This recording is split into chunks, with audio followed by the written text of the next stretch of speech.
Taylor Minfendereski, a sophomore from Columbus, received a foreign correspondence internship this year, but she will not take it until next winter.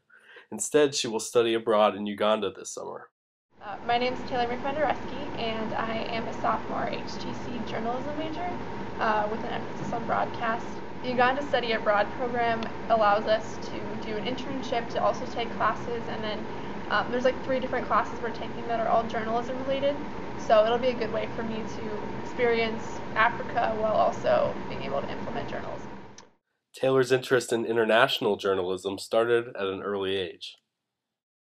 Since I was about 2 years old, I always traveled to Iran with my dad because my dad's from Iran. So I've always had an interest in, like, foreign countries. And as I got older and more interested in journalism, I would always try to report from Iran and try to do whatever kind of stories I could. But obviously it was hard because I didn't have a media organization backing me. So I'm looking forward to this internship, foreign correspondence internship, just because I'll be able to actually be in a news organization abroad and be able to legally produce stories rather than trying to do it on my own. You can't just go into the street with a camera and interview someone and produce a story. It just doesn't work that way because you're not allowed to.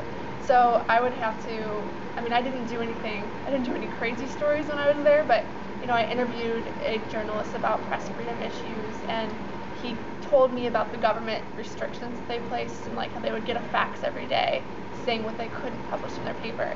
And then also I've done stories about like homosexuality in Iran and how that is not legal by the government and punishable by death.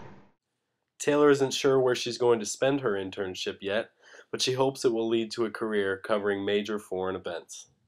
Well, I don't intend to be stationed in a foreign country as a foreign correspondent. I would prefer to be a parachute journalist where when something big happens, I would go to cover it. So, I think this opportunity is good because I have the ability to study abroad while I can, and go abroad while I can when I'm not tied down to a job. So I can kind of learn what's in store for me. I would tell an incoming freshman to really figure out what they want to do quick and find a way to do it. Even if you can't take a class that will give you the hands-on experience, like do it on your own. I would, do phone interviews, do things on your own and produce your own stories, so then you get the practice and you feel more prepared than maybe other students, and you don't have to wait until you're a senior to learn it for the first time.